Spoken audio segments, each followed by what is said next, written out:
Welcome back. Another cool new toy. I showed you the Langdon box before. Now we're going to show you a really cool toy I picked up at a local or at an auction. Picked this up at Brown's over in Camp Hill, Pennsylvania.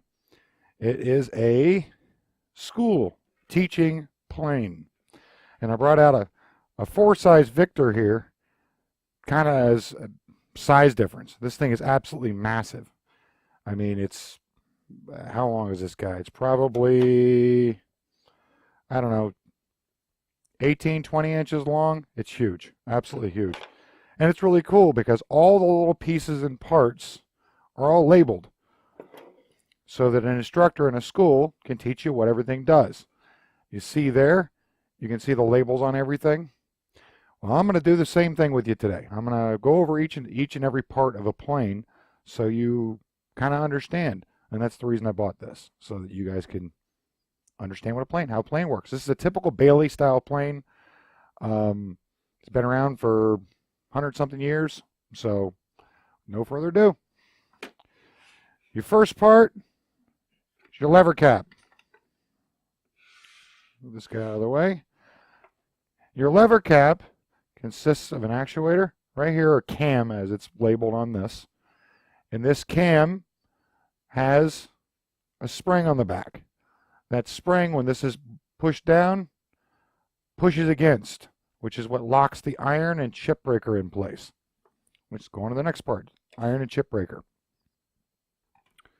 So your iron and chip breaker, and this plane, by the way, is completely fully functional as far as all the parts go. Yeah, 2-part there. Now the chip breaker on this guy is clear. It's clear so that a student can see the mating surfaces and how everything works. So this will be your typical iron. See, it's got a bevel on it, right?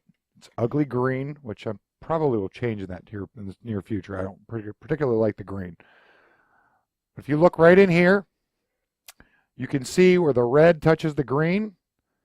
That's part of an area that you would typically tune so that this meets to 0 here. And when a chip comes up, it hits this and deflects away and rolls back. And that's what this hump is for right here. It's to cause the chip to curl up and away when it goes through wood. Inside of this lever, or inside of this chip breaker, you'll see a hole here. Okay? And you'll see a slot there. That slot is where it's actuated right here. And that raises and lowers as you adjust the depth wheel up and down. You see how it's moving back and forth? That raises and lowers the iron and retracts it or pushes it into the material you're cutting into. This hole in the center right here is to allow for it to slide over the post. Inside of here, this part right here is the frog. The frog is screwed in with 2 screws, which lock it down into the frog seat, which is underneath. Let me turn this guy around so you can actually see the label. Inside of here, you'll see the Y lever, or what a lot of guys call the yoke. The depth adjustment wheel is also in the back there. As the depth adjustment wheel is brought out, you can see the yoke move. And that's what causes this part to go up and down, forcing the iron further in or retracting it back. Also on this plane, or on a typical plane, you're going to have a washer that sits here on the end of a lateral. Now, that works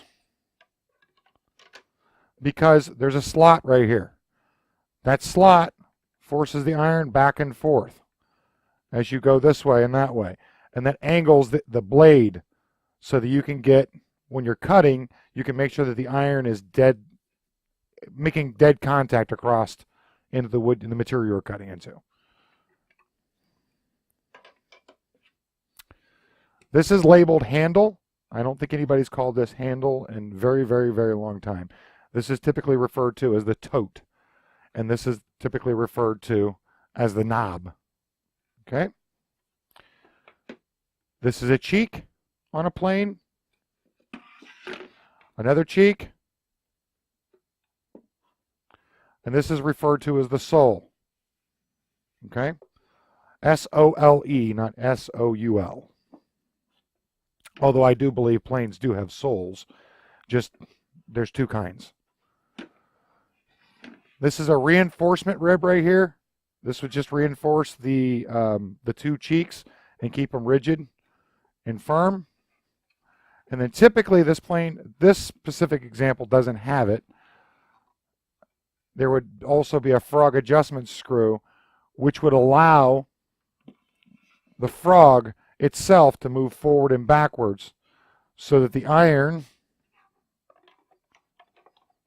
which, let me put this back together so that I can kind of give you a better idea of how that would work.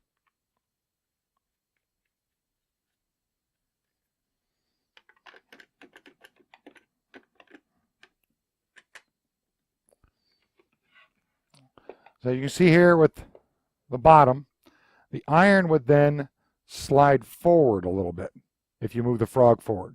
And that closes the mouth and basically makes a tighter shaving as you go through.